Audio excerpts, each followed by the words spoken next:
Selamat berjumpa kembali dalam layanan audio Sahabat Seperjalanan. Hari ini adalah hari Jumat 20 Desember 2024. Tema renungan saat teduh kita dengan judul Menyukai Jalan Tuhan. Firman Tuhan terambil dalam Amsal 23 yang ke-26. Hai anakku, berikanlah hatimu kepadaku, biarlah mataku senang dengan jalan-jalanku. Dan Mazmur 18 ayat 22. Sebab aku tetap mengikuti jalan Tuhan dan tidak berlaku fasik terhadap Allahku. Mari kita berdoa. Bapa yang di dalam surga, dalam kehidupan ini ada banyak hal yang kami sukai, namun di atas segala sesuatunya biarlah kami menyukai jalan Tuhan, karena jalan Tuhan adalah jalan yang membawa keselamatan, kebenaran, dan kepada kehidupan yang sesungguhnya. Dalam nama Tuhan Yesus kami berdoa, amin. Shalom sahabat seperjalanan yang dikasihi Tuhan. Menyukai jalan Tuhan, berbicara tentang 3 kata, menyukai dan jalan Tuhan. Kata menyukai adalah sebuah pilihan yang berangkat dari hati manusia. Dan suka itu yang sifat dasar manusia bisa berbeda satu dengan yang lain. Tentu kata suka menimbulkan rasa nyaman, kata suka menimbulkan sebuah kebahagiaan, dan kata suka juga adalah sebuah tindakan untuk memilih. Memilih mana yang aku pilih, dan dipastikan yang aku pilih adalah sesuatu yang aku sukai. Dalam kitab Amsal sebagai kitab kebijaksanaan, atau sebagai kitab yang membawa kita lebih dekat kepada Allah, maka ada banyak catatan-catatan dalam kitab Amsal. Ada beberapa penafsir memberikan tema tentang kitab Amsal, yaitu kalau kita tidak hati-hati dengan dunia ini, maka hidup ini adalah nikmat yang membawa sengsara. Dan ada banyak catatan tentang anggur. Anggur itu adalah penghancur masa depan. Dan inti dari kitab Amsal adalah bagaimana kita punya pengendalian diri di dalam Tuhan sendiri. Itu ada juga menjadi buah roh di dalam Galatia 5 ayat 22 sampai ke 23. Sahabat seperjalanan yang dikasihi Tuhan, menyukai jalan Tuhan. Mari kita baca di dalam Amsal yang kita lihat tadi, Amsal 23 ayat 26. Dikatakan, hai anakku, berikanlah hatimu kepadaku, biarlah matamu senang dengan jalan-jalanku. Kata anak di sini ada 2 tafsiran. Anak itu memang anak, usia anak, atau anak itu adalah setiap kita masing-masing. Tatkala kita di bawah hikmatnya Allah, kita di bawah sebagai otoritas tertinggi yaitu Tuhan sendiri, maka kita semuanya adalah anak.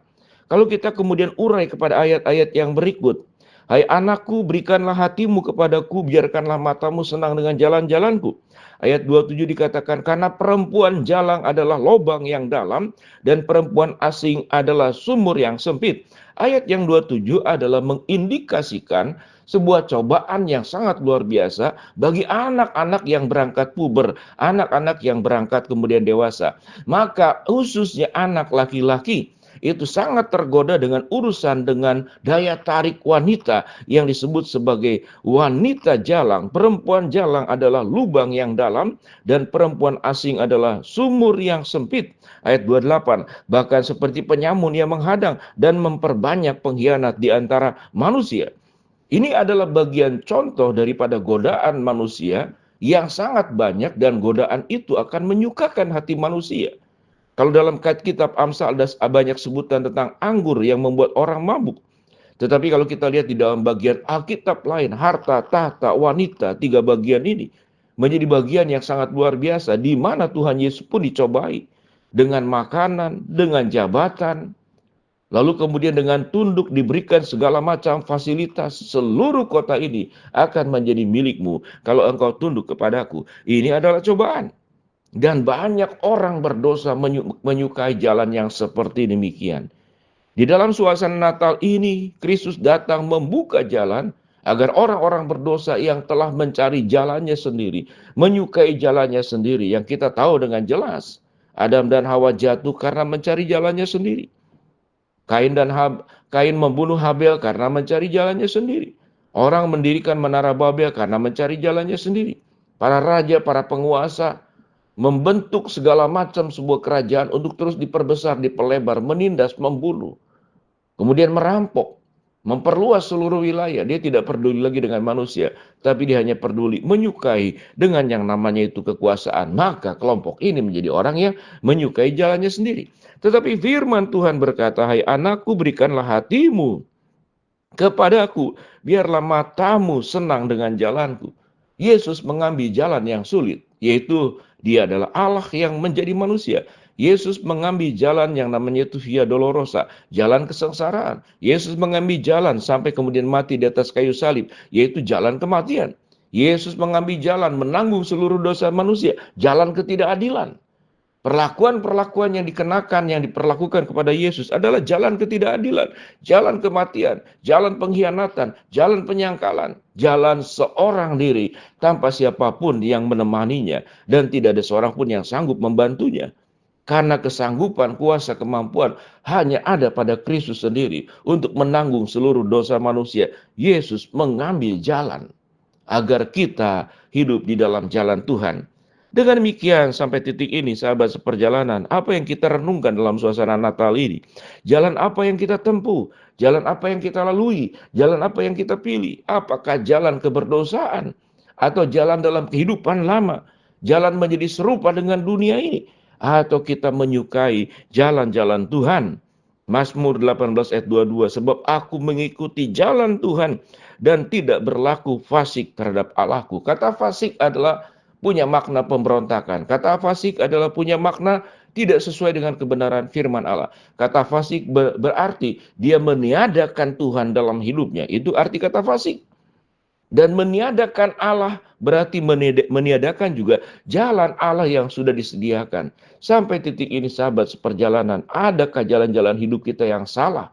Yang perlu kita kembali ke dalam jalan Tuhan. Kita menyukai jalan Tuhan. Bagaimana kehidupan kita dibenarkan, dikuduskan. Kehidupan kita diubahkan. Kalau jalan hidup kita selama ini menyakiti orang lain, mari kita ubah, menyukai jalan Tuhan menjadi memberkati orang lain. Kalau jalannya kita lalui selama ini adalah jalan yang suka tipu-tipu, bohong-bohong, dan mengkhianati orang lain, maka jalan yang kita lalui sekarang adalah kita menyukai jalan Tuhan. Sebuah jalan di mana setiap kehidupan kita menjadi terang di tengah kegelapan, menjadi jawaban di tengah pertanyaan orang yang terhimpit oleh kesusahan, yang terdera oleh berbagai macam badai masalah hidup. Dan kita dipanggil seperti Yohanes, aku bersuara, luruskanlah jalan untuk Tuhan dan bukan luruskanlah jalan untukku. Pada titik inilah kita akan menjadi orang-orang yang menyukai jalan Tuhan dan tidak mencari jalan-jalan pribadi dalam segala keberdosaan. Karena jalan pribadi, jalan keberdosaan adalah jalan menuju kebinasaan. Sementara menyukai jalan Tuhan adalah jalan menuju sebuah kehidupan, sekalipun jalannya sempit, sekalipun jalannya sulit. Tatkala orang berdosa bisa berbuat apapun untuk keberdosaannya, kita tidak bisa berbuat apapun. Kita hanya berbuat satu hal. Bagaimana kita hidup di dalam jalan Tuhan, hanya melakukan perkara-perkara yang benar. Ekspresi melakukan perkara-perkara yang benar bisa dalam berbagai macam bentuk. Kita bisa melayani Tuhan dengan karunia masing-masing. Kita bisa memberikan persembahan hidup kita dengan karunia kita masing-masing. Karena setiap orang tidak ada yang sama dan Tuhan menghargai keberbedaan itu. Keberbedaan itulah yang kita persembahkan kepada Allah.